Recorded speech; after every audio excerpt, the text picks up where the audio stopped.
You know what my first thought was when I woke up today?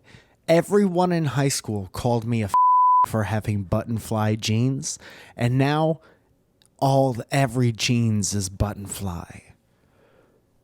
So eat shit.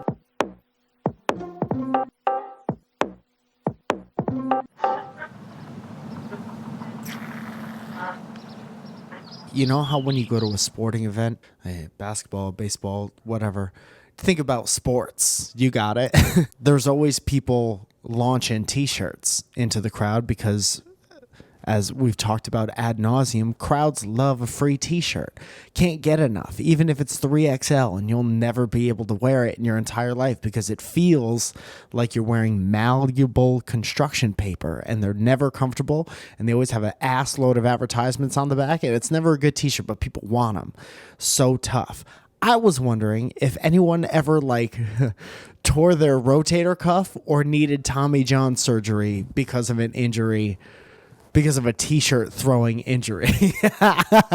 Imagine a giant mascot head threw the t-shirt as hard as he possibly could, and all of a sudden here,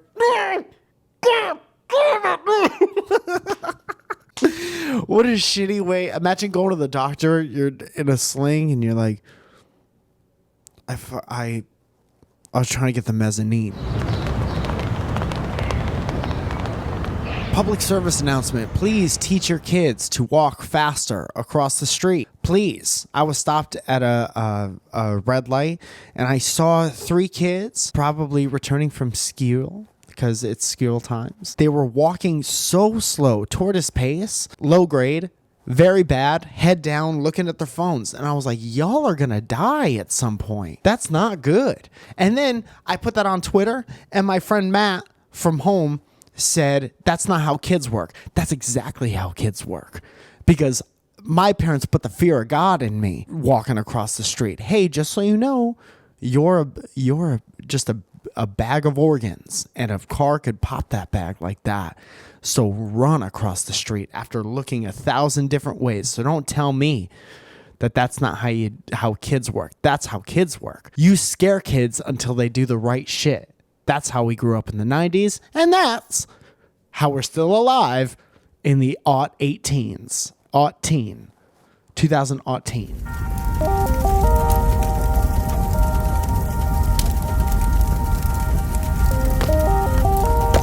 Let's take some questions from the boys and girls who make the show possible by watching it. At Short Bitter Skate KT, I'm going to call you KT. How do you make a new city feel like home when you're all alone? You got to find things that you like doing. I was depressed as shit when I first got to LA. Humble brag.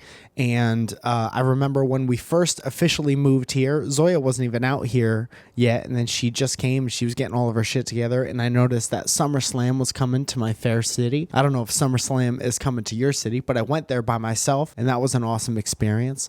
Also, just little free things that you could do. Drive yourself, have a place that you can go when you're real upset, or when something real good happens. There's this place on Mulholland that I go, and I park my car whenever something really bad or really good happens.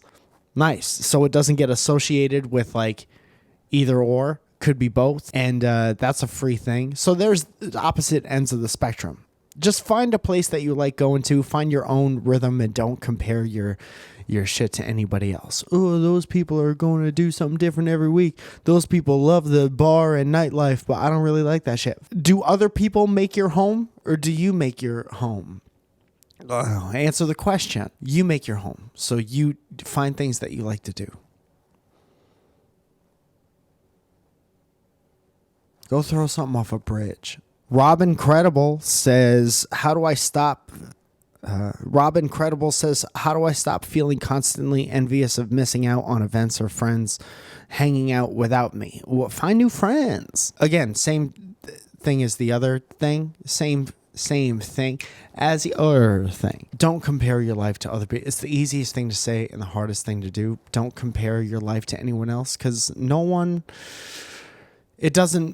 what they're doing doesn't matter. You got to make yourself happy, and then you're just yourself with other people. eventually. If you feel like you're missing out, go make your own fun. There's always things to do. We got a whole world to play around in. And don't fucking sit home on Instagram and be like, oh, they look so happy. They look so happy. They're doing a bunch of things. First of all, that picture was probably from a week ago, and those smiles were forced, and that's probably the fourth picture they took. In a series of pictures, and they were like, that one. And we're gonna post that one. Don't do that to yourself. Go find your own fun and have so much fun that you don't even need to document it on the internet. Like, oh, I forgot that I did this. When was the last time I even checked my phone? I'm having so much fun. Do things that you have interest in. And depending on what that is, you might find other people with similar interests. And then how different from you could they possibly be? Yes. Casket Bound. Depressing name says, what's the funniest thing you've heard all week? Dude, don't tell Zoya I said this, but sometimes she comes out with some of the funniest shit I've ever heard in my entire life. There was somebody we met this week who wanted to like set up plans with us. This person was like, what are you doing? I don't know, the week of October 14th or something like that. And Zoe was like, we're busy. This is as we're leaving. Zoe was like, we're busy that week. Sorry, but maybe something else could happen at some point. And then we walked away, and as we were walking to the car, I was like, what are we doing? Because then I'm forgetful man brain. I'm like, shit, I'm in the midst of fucking something up right now. I was like, what are we doing on the 14th? And she was like, going to the fucking moon for all I care, but we're not hanging out with that person. Oh, go to the moon? Zoya. Oh, here's another thing. One of my best friends from Connecticut just moved in with us, and he's a tattoo artist. They put out a video a couple years ago called like Ask a Tattoo Person Maker, ask a guy who does tattoos questions, and we'll answer the question. The title was shorter, but you could find it. We love him very much. He's like family. But the other night I made tacos. Hold your applause. And it was shredded chicken meat, and I made it in the crock pot, and it was dope. And then I ate most of it, and then Zoya finished it, and then I came home to this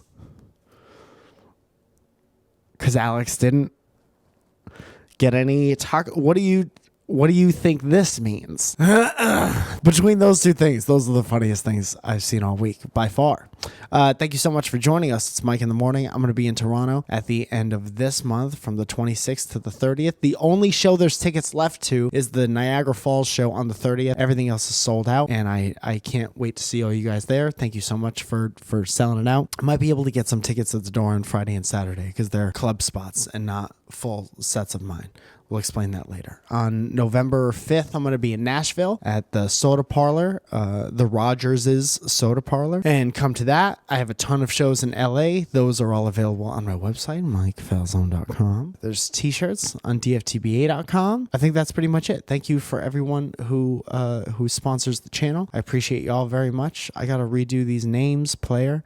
I got to make sure everyone's present and accounted for. Somebody gave me shit because they weren't showing up in the names, but now you get your own specific shout out, and this is me telling you that I'm doing my damn best. It's just me over here. Thank you to Tom Bosco for the Leo mascot animation, and I'll see you so soon. That's it. Hey, do you like this show? Huh? Do you like the show enough to wear a t-shirt about it? If the answer is yes, you go to dftba.com, and that's where they got it. All right?